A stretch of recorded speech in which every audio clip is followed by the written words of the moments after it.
Hi, it's Maureen Muldoon, and we are on lesson 152 with A Course in Miracles, the workbook lessons. And if you like these lessons, you can go ahead and like it and subscribe and share it with your friends. So, today's lesson is The Power of Decision is My Own.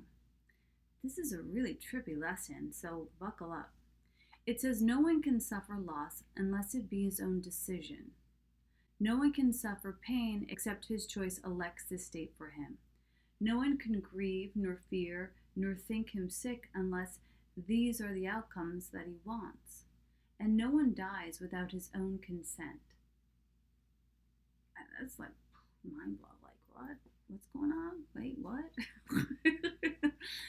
So just let it wash over you.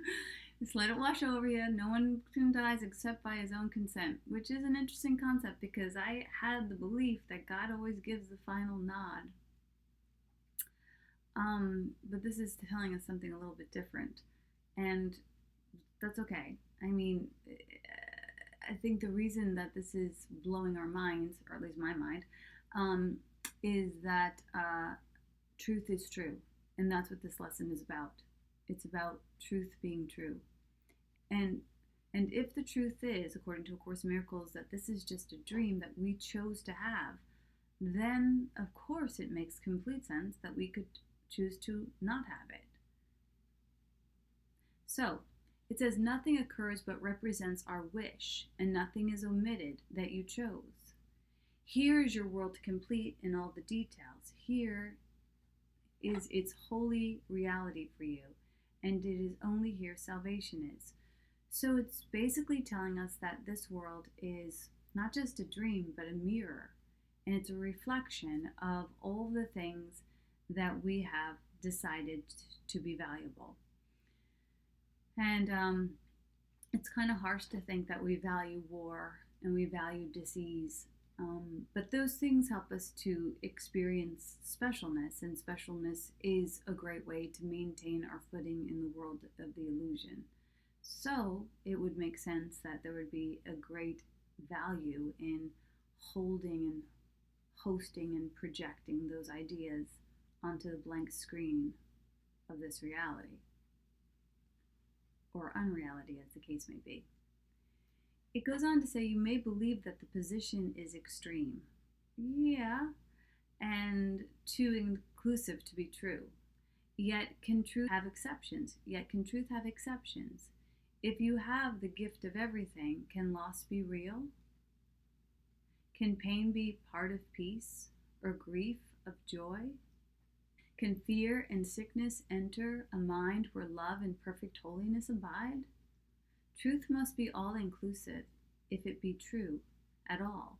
Accept no opposites and no exceptions, for to do so is to contradict the truth entirely. It's kind of like what I say, like, the truth is pure, and it's about consistency, and that's how they teach it in A Course in Miracles. So consistency means, like, everything. I like to think about consistency within my own being, like, is my mind, my heart, my mouth, my gut, is my truth being expressed in every aspect of my being? And if so, then I feel in alignment. And if not, then I'm in conflict with something. And maybe you've had this experience when your mouth is saying one thing, but your thoughts are saying another, and you're conflicting with yourself. That's like a civil war that we're having within our own bodies. So that's on the individual level. In the bigger picture, we want to be in harmony with all things as well, even if it looks like it's an exterior from us, because as we're coming to find in this lesson, like everything, if I'm in harmony with myself, I can be in harmony with the world. If I'm not in harmony with myself, there's no way that I can be in harmony with the world. So again, it's always an inside job. It says salvation is a recognition that the truth is true and nothing else is true. This you've heard before, but may not accept both parts of it. Without the first, the second has no meaning, that truth is true. But without the second, the first is no longer true. Nothing else is true. Truth cannot have an opposite. This cannot be too often said and thought about. Truth cannot have an opposite. For if what is not true is true as well as what is true, then part of truth is false, and truth has lost its meaning. Nothing but the truth is true, and what is false is false. It's like they're saying the same about love. Like love is true through and through. Truth is true through and through.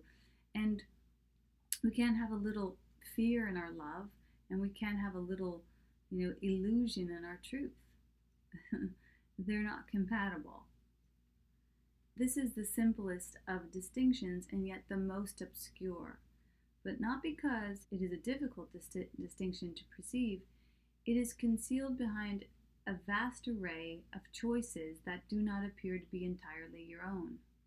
And thus, the truth appears to have some aspects that belie consistency, but do not seem to be but contradictions introduced by you. So that's exactly what I was saying. Like, we think that that it's okay for things to be inconsistent. And by inconsistent, it's talking about having no sin.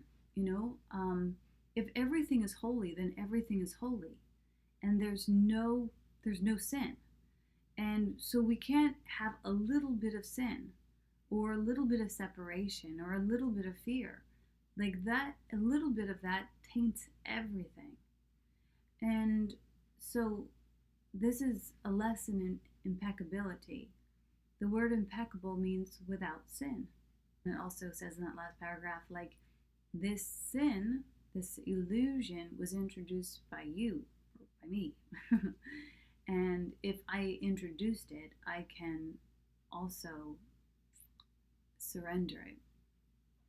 As God created you, you must remain unchangeable, with transitory states by definition false. And that includes all shifts in feelings, alternations in conditions of the body and the mind in all awarenesses and in all response. This is the all-inclusiveness which sets the truth apart from falsehood, and the false kept separate from the truth as what it is. So it's saying that all is well, that there is nothing but goodness, that God created all of this and said this is good. And we don't need to wrestle with that anymore. And that might lead us to a place where we experience oneness with everyone and everything. And that can be very exhilarating, though fearful for the ego. And it ushers in this experience of just allowing, just like allowing God to have its say and sway in every way, for every day. And that there is no spot where God is not. And that's not just pretty words, that's an experience. And if there's no spot where God is not, then everything is namaste. Everything is God meeting God, and God mixing and merging with God. As you and I are mixing and merging our God selves, our Christ consciousness, as we review these lessons that we've reviewed maybe 1,000,000 times, and we keep repeating over and over, because every time we repeat them, it erodes the separation and fosters a greater sense of union, until only union is what is revealed as true. So it's like we have this experience of oneness, and over that experience of oneness is this filter that has lots of little separate compartments, separate squares, separate, it's almost like a mosaic. And yet we can take those illusions of separate tiles, that filter off, and just see the face of God and how we are all a part of it. So it's trippy.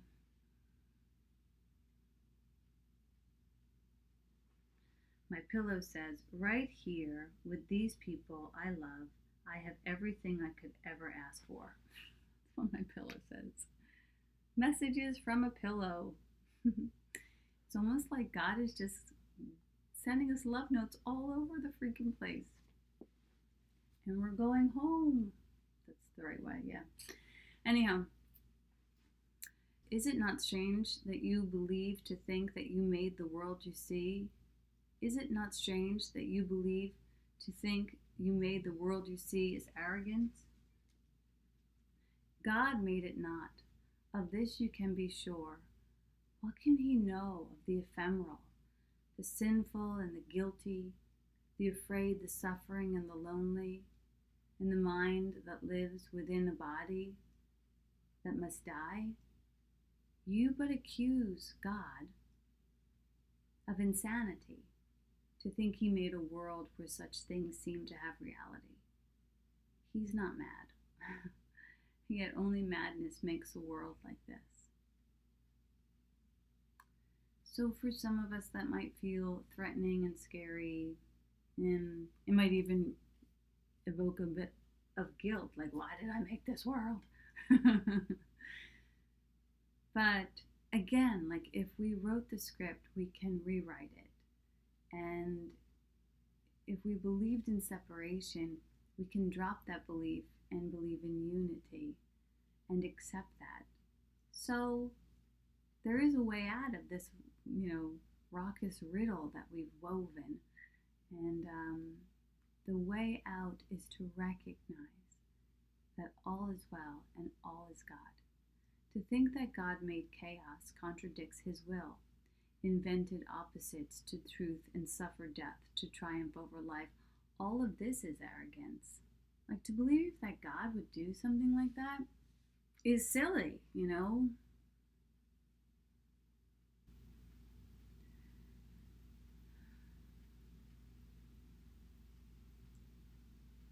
Humility would see at once these things are not of God. And can you see what God created not? To think you can is merely to believe you can perceive what God willed not to be, and what could be more arrogant than this? So let us today be truly humble and accept what we have made as what it is. The power of decision is our own. Decide but to accept your rightful place as co-creator of the universe, and all you think you made will disappear. What rises to awareness then will be all that there ever was, eternal as it is now, and it will take the place of self-deception, made but to usurp the altar to the Father and to the Son. Today we practice true humility, abandoning the false pretense by which the ego seeks to prove its arrogance. Only the ego can be arrogant. The truth is humble in acknowledging its mightiness, its changelessness, and its eternal holiness, all-encompassing. God's perfect gift to his beloved Son, we lay aside the arrogance which says that we are sinners, guilty and afraid, ashamed of what we are, and lift our hearts in true humility instead to him who has created us immaculate, like himself, in power and in love. The power of decision is our own, and we accept of him what we are and humbly recognize the Son of God. To recognize God's Son implies as well that all self-deceptions have been laid aside and recognized as false. Their arrogance have been perceived, and in humility the radiance of God's Son, his gentleness, his perfect sinlessness, his Father's love, his right to heaven and release from hell are joyously accepted as our own. Now do we join in glad acknowledgement that lies are false and only truth is true. We think of truth alone as we arise and spend 5 minutes practicing its ways, encouraging our frightened mind with this: the power of decision is my own. This day I will accept myself as what my Father's will created me to be. Then will we wait in silence, giving up all self-deception as we humbly ask ourselves that God reveal himself to us, and he who never left will come again to our awareness, grateful to restore his home to God as it was meant to be. In patience, wait for him throughout the day, and hourly invite him with the words with which the day began. The power of decision is my own. Conclude it with the same invitation to yourself. God's voice will answer, for he speaks for you and for your Father. He will substitute the peace of God for all your frantic thoughts, the truth of God for self-deception, and God's Son for your illusion of yourself. So that lesson was extremely trippy for me. And what we can do is we can practice. What I can do is I can practice. And it says, to repeat the concept, the power of decision is my own. This day I will accept myself as what my Father created me to be. So I am perfect love. And then wait. And in that silence, in that stillness, we will have the ability to encounter God.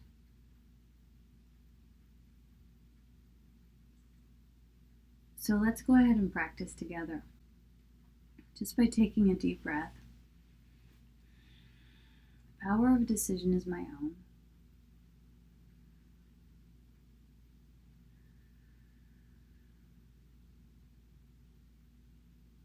And I will see myself as God created me.